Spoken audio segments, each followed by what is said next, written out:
We're here today to celebrate the badge. We call this our badging breakfast.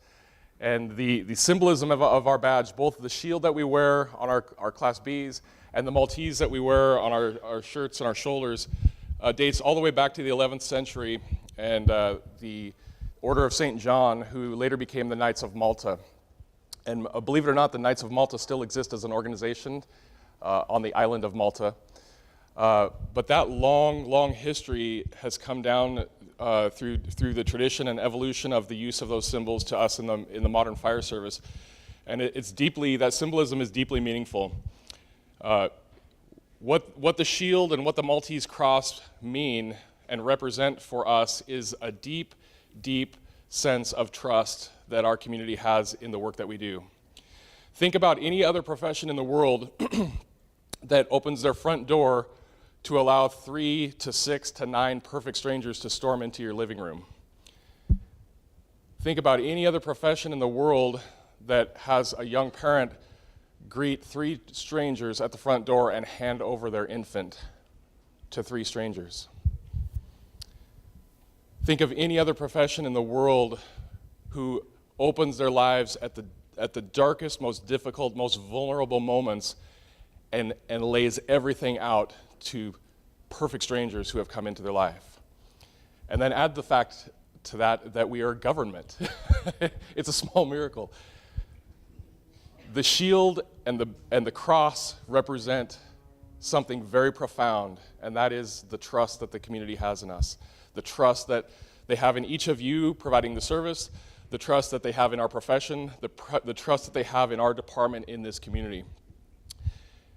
So as we celebrate by putting that badge, that shield onto each of our chests this morning, and retiring one this morning, I charge you with not just celebrating the role that you are transitioning into, but also keeping in mind the gravity and the weight of the responsibility that you accept in these roles.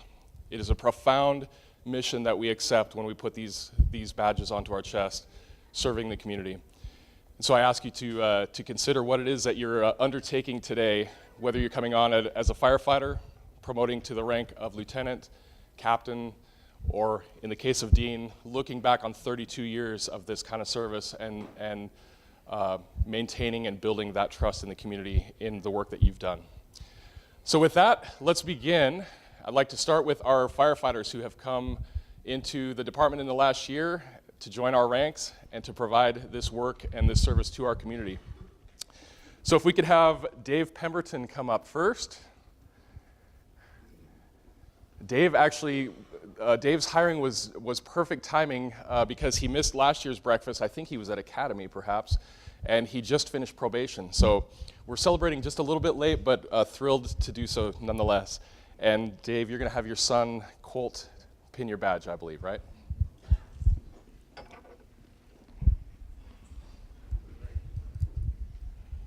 Is that the right one?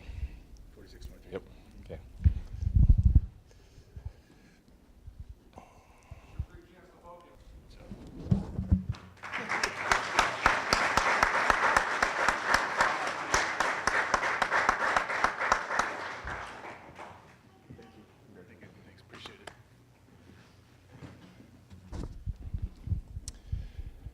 Next up, we have Brian Bowe, who joined us. When did you come on, Brian? July 21st, so cruising in on a full year here. And his wife, Courtney, right, is going to do your badging?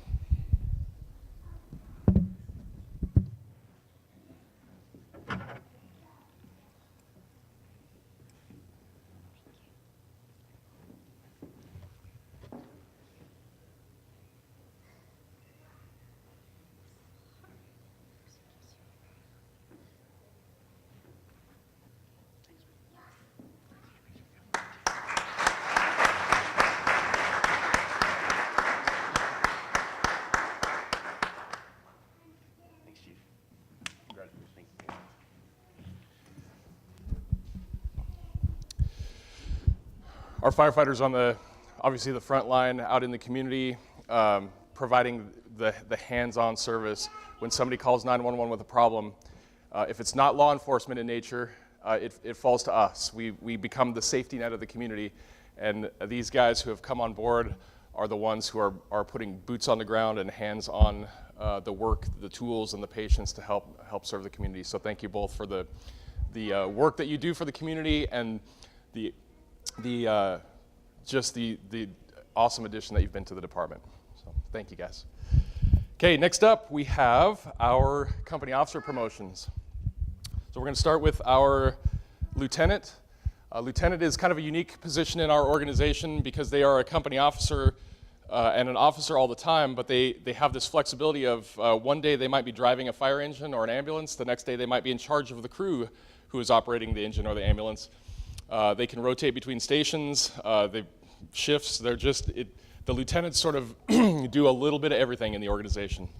So it's a wildly challenging position, but it's also, as I talked with the guys going through the promotion this time, it's also a wildly rewarding position because you get to work with so many different people and do so many different kinds of work throughout the day. So we'll start with Bob Grubenhoff, who has been promoted to, or will soon be promoted to, lieutenant.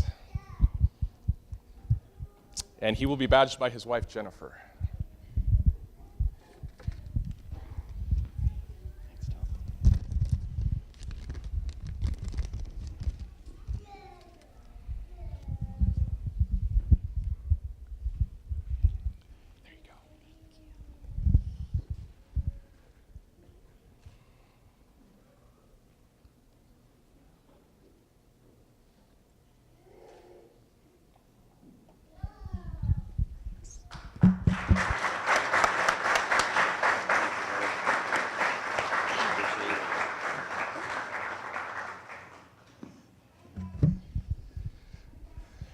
Next up, we have our captain promotion, and I'm proud to present and have Joe DeRousie come forward for his badge.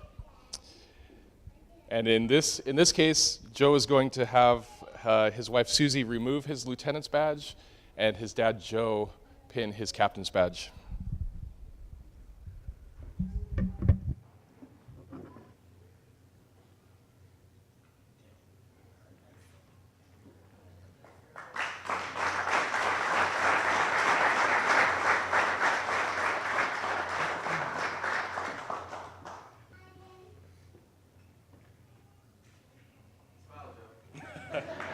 Hey, Joe.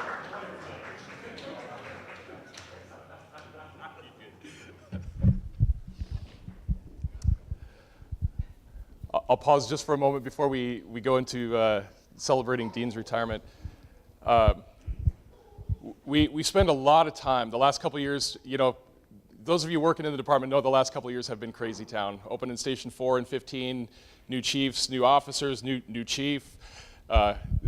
We've spent a tremendous amount of time working on improving stuff and getting our feet back underneath us and moving forward. And so we've done a lot of introspection, and we've done a lot of problem solving, and in the midst of all that work, I realized recently that I do not tell you guys often enough how proud of you that I am. And so in this moment, for those of you that are here, I want you to hear from me. I could not be more proud of a workforce and a group of people than I am of all of you working at Richland Fire Department. So as your chief, as your friend, as your coworker, I just want to say thank you for the work that you do, and I am proud to be your chief, and I am proud of what you do in this community. So thank you for that. So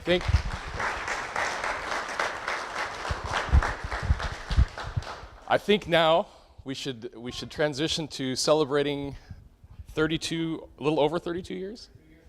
32 years and 4 months of service to this community. It's I actually went to breakfast with Dean, a couple of months ago, and yes, I proposed to Dean considering staying a little longer for a couple of reasons, and it was a great conversation. But those of you who are approaching the retirement age, what I have witnessed in seeing many of my friends hit that point is that there comes a point where you make the mental shift from being all about the fire department and loving your career and wanting to come to work and sort of shifting into being ready to retire. And unfortunately, I got to Dean just a little bit too late, and he had already shifted to the golf course and all the fun things that he's got in mind. So those of you who are getting close, keep that in mind. That shift is also coming, I would say, for you. But Dean, will you come up and join us up front? And we've got a few people who would like to say some words, and then I will offer the mic to you as well. But I'd like you to be up here while we honor you. Thanks. So, first up, is Stein here? Did Stein make it? There he is. Stein wanted to say a few words for you. Stein's going to talk? I know. Yeah. He must really like you if he's willing to talk. So when I was asked to speak a little bit today about Dean, for those of you who don't know, I spent most of my career working under Dean, or some would say working against Dean, but working with Dean is how I like to prefer saying it. And so there's all these experiences that we had, and going back through my Rolodex over the years, there were many stories to talk about, and many of them I found were not really appropriate for this venue. But when I came here to work 18 years ago, I started with Scott Clemenson. We started on the same day, and back then, we didn't get sent off to a fire academy. We did all of our training in-house in the department. All of our coworkers trained us. So we were in our first week, and Scott had the benefit of a couple of things that I didn't have when I came here. Is he had the benefit of having some fire experience, so he kind of knew what he was doing a little bit, and I had none. And he also had the benefit of having some mechanical aptitude, which I didn't really possess too much of. So I was struggling in my first week here, and we were out on the drill ground one day, and I hadn't met Dean yet, and I was struggling with trying to break down hose. You know, just I'd never uncoupled a hose before, and I was struggling with that and other things. And back then, the culture was a little different in our department. It was that people would maybe yell at you a little bit and throw a hose at you and say, do it, and just figure it out. And I was struggling with trying to uncouple all these hoses. And this guy comes up and kind of kneels down next to me. And he kind of gets down, kind of like you would a child, and you're about to teach him something. And he introduced himself, and he said, here, let me help you out. And he showed me how to uncouple the hose. And then first he talked about it, hose in general, and then he talked about how to uncouple it, something, pretty simple. And then he had me do it, and then he had me do it again and again and again. Then he showed me how to do it standing, sitting, left side, right side. Anybody who's worked with Dean knows that when he's training you to do something, he does it completely. He doesn't just kind of give you a brief runaround and expect that you have it. He makes sure that you have it before you move on. So Dean did that with me that day. And after we spent, I don't know, probably seemed like an hour uncoupling and coupling a hose, then he pulled out the spanner wrenches and introduced me to those, and that killed the rest of the day.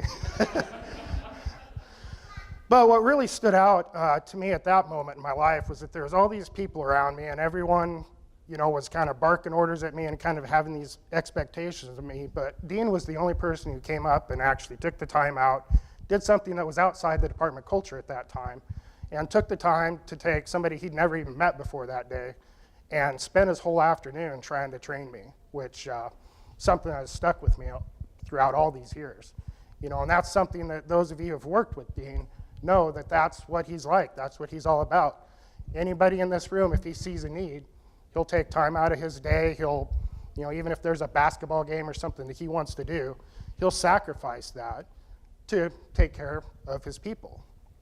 And another story, it's kind of a little bit sadder one, but a few years ago, my dad was in the hospital. He was dying of cancer. He was down in Portland, and I was down there with him all alone and in a pretty dark spot in my life. And Dean kind of knew what was going on because he was my captain at the time, and I was sitting in the ICU room of this huge, massive OHSU campus, and this FedEx guy walks in. He gives me a package, and I looked at it. First, I thought it was odd a FedEx guy would be in an ICU somewhere that they'd let him in, but they did. And it was from Dean. And I opened this package up, and inside the package were all these things that I had talked about over the years with Dean, like hunting and fishing and my things that I like to do in life. And Dean had packed this care package for me to kind of bring my mind, you know, he knew exactly what I needed at that point in my life. And he was 200 miles away. You know, he didn't even know the depth of what was going on and the decisions I was having to make at that time and how low I really was. But he recognized that need, and that has stuck with me and will stick with me the rest of my life. And it kind of, to circle around, you know, those two stories I just told kind of exemplify what Dean is all about in my estimation. He's got a gift of intuition. He's got the ability to recognize when people are in need, and he knows what that need is, and he takes the time out of his day or out of his life to provide for that need. And he's done that throughout his career, not just with me, but everybody in this room that he's worked with, I think understands what I'm saying. And it's bittersweet that you're at this stage, you know, of life. It's bitter because you're kind of separated from the department in some ways, but I think it's sweet in that when we think about your legacy, you know, what your legacy is. Your legacy is evident in everything. Every time I walk out onto the bay floor at 9 o'clock at night and I see a young officer working with a new firefighter, that's the legacy. You helped build that culture in this organization, and I think that's pretty cool. So thanks for everything. I'm honored to call you a friend, and it was an honor working with you all these years. Thanks.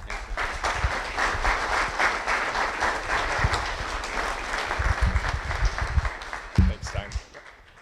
It's the most I've ever heard Stein talk.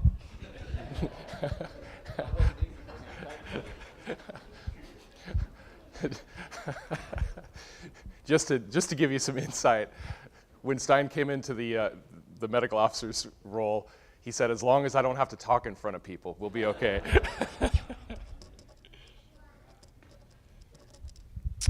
Luke, are you here? Luke was going to say a few words as well.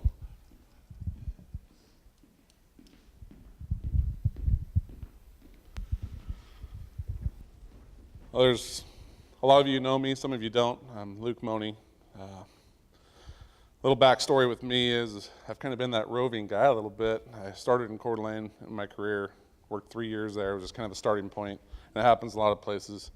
Then I finally got a job where home was to me was Walla Walla, and I worked there for 10 years. And all the firefighters in this room can tell you, especially because they've been doing the job for a long time, to quit a job of 10 years, and there was nothing wrong with where I was working, to start a new career was probably the most difficult decision I ever made in my life. And I got the job here and came in, did the 2 weeks, kind of like Stein talked about. In the first 2 weeks I met Dean, and you could tell he had a passion for people. He loves the job and everything, but he sat down with us on the RIP bag, and we'll talk about that a little bit. He went through every part and piece, it must have been 15 times in 10 different ways for an hour, maybe longer, 2 hours, and made sure all of us knew every bit about it. And he said, because this is for you guys, this is for us, this is to keep us safe. And people who know Dean know that safety is a big thing for him, and he wanted to make sure we were always safe. So anyway, the 2 weeks gets done, and a few of us stayed and went right to shift, and I got put on Dean's shift at his station with him. And still a little nervous, you know, my new job after quitting a pretty good career already. And real early on, I could tell I was in the right place. The character of this man is something that, unless you've worked with him or spent much time with him, is hard to explain. And all the people who spent much time with him know that he cares about people. And he took me in, and I mean, he made the transition just as good as it could have possibly been. And I knew I was in the right place. I felt welcome the whole time. And he became an extremely good friend of mine. And Stein talks about having a hard time with his father. And earlier this year, in fact, you know, I've always been kind of unbreakable, let's say. Never been hurt, never had an issue. I had a couple surgeries earlier this year, and it was bothering me. And he was coming by my house, bringing me lunch, calling me up, making sure I'm okay, and he knew it was bothering me. He said, it's going to be okay, you're going to be fine. And here I am, I guess almost 6 months later, and finally starting to feel better, and then, you know, something else pops up or whatever, and he always makes jokes, of course, and tries to lighten the mood, and he does a pretty good job about it. But through my whole career, almost 20 years in the fire service, I've seen a lot of people retire and move on. And I've never had one that's going to affect me or has affected me as much as Dean. You know, the first day he wasn't there, it was kind of a big deal. And it kind of hit pretty hard that, wow, he's gone. We spent 3 years together all the time, not just at work, but outside of work. And it hurt, you know, it hit pretty hard, but I'm really happy for him. And I know we're going to continue to develop our friendship and do lots of stuff together. And I'm really happy for you. I'm going to miss you.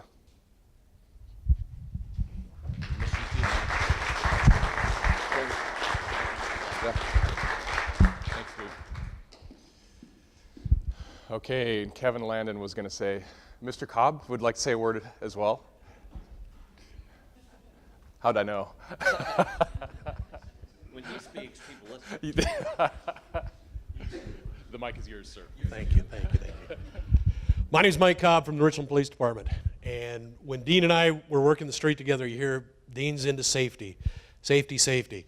I remember we were working a fire where Columbia Foursquare Church is now. One of the things I had to do as a canine handler was take a tow cable and start wrapping around vehicles so the tow trucks would pull them away from the vehicle. Dean was there to make sure everybody was doing their job safely. We had both volunteer and professional firefighters, paid firefighters there. One guy working one of the hoses that was planted on the ground played that hose right across about waist level as I was bent over wrapping a chain around a car. So Dean watched as the water shot up my coat and out my arms like a fountain. Then he saved the firefighter's life because I turned around and I found him. So when Dean was all about safety, he's going, no, Mike, you can't go over and hurt him. You can't kill him yet. But back in the early 1990s, my wife Terry and I cobbled together a critical incident stress management team. And we were looking for volunteers from different segments of emergency responders. And Dean was the first one to volunteer from the Richland Fire Department. And through about the next 8 or 10 years, he worked several significant incidents with us, including the school shootings in Moses Lake. And so anytime that we needed assistance with a firefighter or a community member who was struggling, Dean Reents was the one that we went to. And he never said no. He always was the first one to raise his hand and always did an outstanding job to support the people he worked with and people in our community. So on behalf of the Richland Police Department, on behalf of Mike and Terry Cobb, I want to say thank you. All right.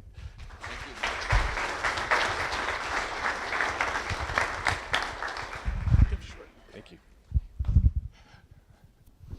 Are we embarrassing you yet? We're getting close, Dean. Kevin Landon would like to say a few words as well. Hi, everybody. I, like Stein, had the fortunate opportunity to spend half my career with Captain Reents, who became quickly Dean. Don't call me Captain, just call me Dean. Just call me Dean. And so many stories that I could tell you that I can't tell you that are quite funny, but to sum a few of them up, we laughed really, really hard a lot.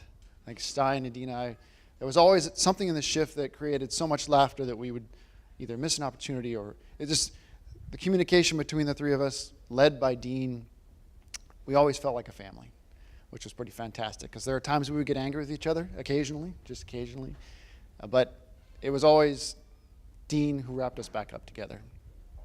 And Stein knows what I'm talking about. We'll never order crab again. Right. We also cried together. There were several sad times in each of our lives that where I spent a third of my life, a third of the year I spent with that guy who became my support system, my communication, my sounding board, my, hey, I got this experience. Have you ever experienced that before? And it was always that willingness to share your experience, share your stories. And I could tell a story about something funny that happened to me, but I could guarantee you had a better story. Much older. Yeah. So one of the cool things that when you work with Dean was it was a learning environment. And you may have worked with other people. I'd worked with other people that didn't create that. But when I worked with Dean, it was, we're going to learn something today. And we're going to learn about this. And we're not going to miss this opportunity to capture the knowledge and experience that you had. He was always willing to share that experience. Never one to harbor, hey, this is a really good idea, I'm going to keep it to myself. It was, hey, I had this great idea, you should do that. Excited to grow those people around him. So like Stein shared the story of the company officer candidate, or the guy who's trying to take a promotional test, and there's Dean out there on the floor working through tactical stuff. We were several nights up to at least midnight, probably 1 o'clock in the morning, where we get to keep Dean awake so he could keep sharing information with us, and he just desperately wanted to help us be successful. And it wasn't about him, like much of his life. It's not about Dean, it's about Dean helping other people. Rarely missed an opportunity to share a story or experience.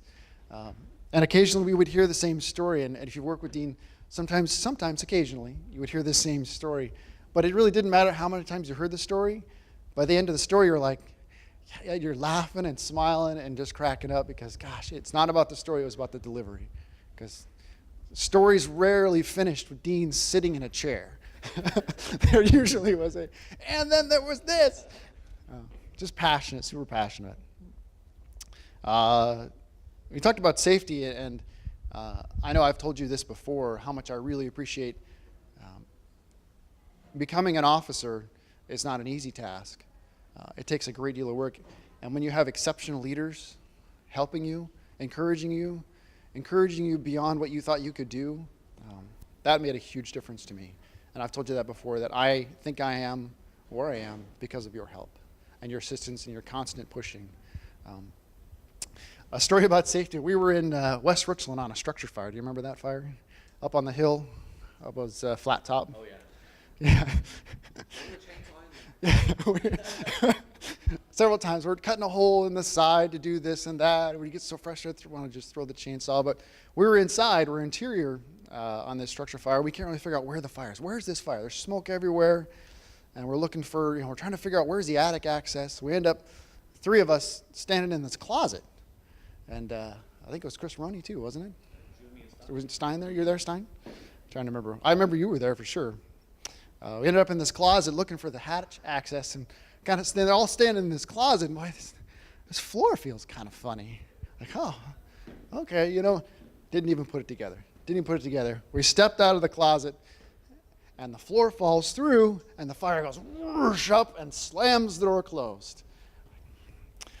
Oh, I think we found the fire. Look at that. We all just almost died. And Dean said, at that point, everybody out. It was a very difficult decision because most of the rest structure wasn't involved. So there was very little fire to see.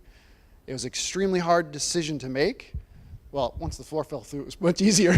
But for the rest of the, everybody else who hadn't seen that or heard that, it's like, well, we're going to still find this fire. He's like, we went out to talk to command, and we need to pull everybody out. That floor, we cannot find the fire. It's going to find us before we can find it. So, and it was difficult because a lot of people on scene were like, well, we need to get in there and fight that. And you stood your ground. You said, it's not worth anybody's life. There's nobody in there. And I took that to heart, and I used that for the rest of my career. It's not worth anybody's life to send anybody in there. So safety is extremely important, and I learned a valuable lesson that day. There's several more stories about the Christmas lights where a guy was out putting his Christmas lights on his house and slid off and fell down, and we transported him. We cut his down coat in the back of an ambulance, and if anybody's going to do that, don't do that. Don't do that. I think we found feathers weeks later. But he said, hey, we need to go back to that guy's house. All right, so we took him to the hospital. We went back to his house, and we asked the guy's wife, hey, do you want us to put those lights up or take them back down? She's like, take them down. They shouldn't be up in the first place. And we took those lights back down. But that was Dean. That was Dean. I care about these people. I care about the people I work with. I think we used a platform. We called it platform training at the time. And then the last story I want to share with you, it's all about relationships. I'd started at Station 1, and then they moved me to Station 3 with Dean and Stein, and it was a wonderful experience. It snowed in Richland, and so we're out. You may remember this story. We're out shoveling the ramp, right? Because we're using hand shovels, because that's what we did back then, because we didn't have as many calls. Well, we did have a lot of calls, but it just seemed like it. So we're out there shoveling the ramp. There's 3 guys with shovels out there, and I'm doing the side part because I don't know what I'm doing. And Dean or Stein are shoveling the front ramp, and a police car pulls up to the corner of Jadwin McMurray there. I'm like, oh, okay, And all of a sudden, Dean swoops down. He starts packing up a snowball. And then the inside of my brain's yelling, run away, run away. Dean! My body would not accept that. No, I was frozen. He reached up and, wow, whack, and just perfect. Nails the driver's side window. Bang! And I am like,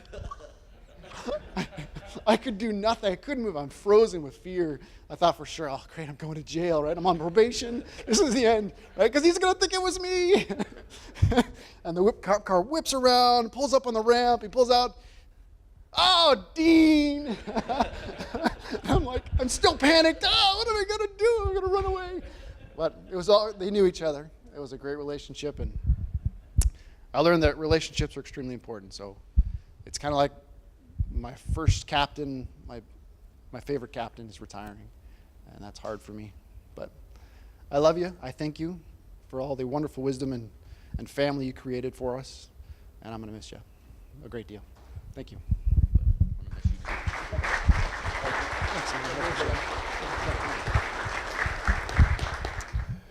Well, if you didn't get the theme, Dean, I think, will be forever remembered in our department for being the guy that invested in his people.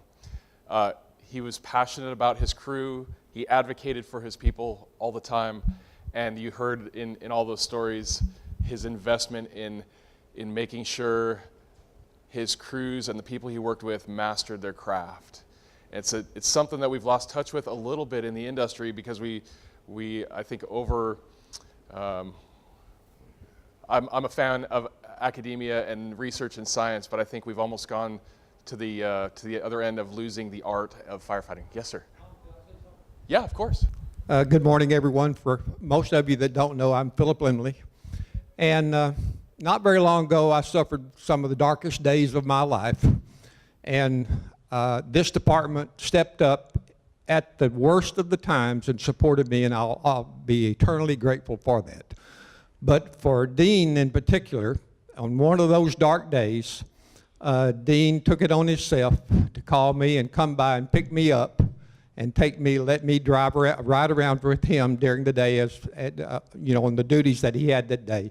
And it made a huge difference, and I know that he cares. Everyone has talked about that, but in my situation, it showed me that he and the department really cared about me, and I really appreciate that.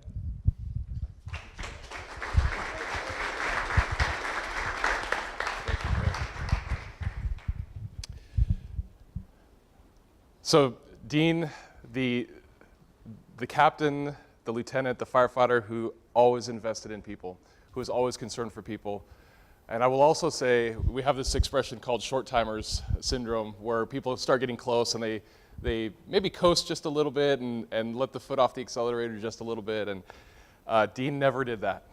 In fact, when I had breakfast with him, he was pushing me to figure out who was going to take keys and maps, because he was going to run that responsibility they had right to the very end. So for that investment, thank you. For the passion that you brought to this job, thank you. For the advocating that you did for our people, for the investment that you made in mentoring tons of people here, including me over the years. We all owe you a debt of gratitude and appreciation. So thank you, Dean. Thank you.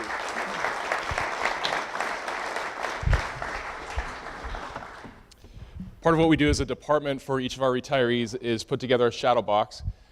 This has got Dean's captain's badge in it. We have a lieutenant and a firefighter badge coming as well that we'll get to Dean so he can add and have the full representation of his ranks in the organization. But we wanted to get this to you today as a small token of our appreciation for what you've done. Thank you. Thank you very much. And you get a hug.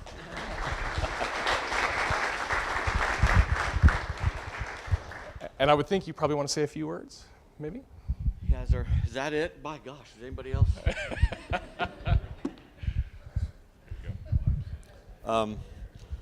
Wow, it's a little overwhelming. I'd like to thank everyone for coming. I can tell you that it happened so fast that one day in 1985, I was a kid trying to learn where Jadwin was to suddenly standing here in front of you. It happened so fast. There's so many people I need to thank, and there's so much I would like to express thanks to all of you and to the city of Richland and to Tom and my lovely wife, Cindy. Dispatchers, thank you for all those long nights keeping us safe and talking to me on the radio and helping me, or making, when I made a request, you were on top of it. Police officers, I always felt better when you guys are around. You always treated us good. We had a good relationship, so I could pick up a snowball and throw it at your car. Very thankful for all of you. Phil, always a city councilman who got to know us and always was there to help and support us in our endeavors and not afraid to tell us no when we need to be told no. Jim back there, who works at radio maintenance, him and I became very good friends. I knew that if I had a problem with my radio or a problem with my portable or a problem with anything, I could call him. He would take care of it, or sometimes I would just show up in his office with this broken radio and go, hey, dummy, take care of this for me. And always felt welcome at Jim's office and with his staff. It's good to get to know all them. I want to tell Tom, I want to thank Tom, I want to tell Tom that making you the chief might be the best decision this department's ever made in the history of since 1959. Thank you for doing what you do. Thank you for telling me no when you need to tell me no. Because they talk about me advocating for my team, that meant I was in Tom's office arguing with him over things occasionally, probably enough that he got tired of seeing me. But Tom was fair and was not afraid to tell me no when I need to be told no. I'm going to miss this place. I'm going to miss this city. I'm going to miss you guys, all of you, very much. But you reach a point where you know it's time. I've had 3 arm surgeries in the last year and 2 months, and I am really enjoying sleeping at night. And my joints are failing, and my body was telling me it's time for you to go be an old guy who's in the way, because my joints hurt and I don't recover like I used to recover. And I'll tell you, sleeping at night, many nights in a row, is really, really nice. So I'm settling in very good. A little overwhelmed at all the love you guys are showing me. I didn't really expect it. I appreciate it very much, and I really, really am going to miss you. I can't believe it's over, but I want you all to stay safe, and I want you to all keep learning and keep helping each other and keep picking each other up, and keep on doing what you do and protect the citizens, but most of all, I want you to stay safe, okay? Thank you for everything. Thanks, Dean. Congratulations.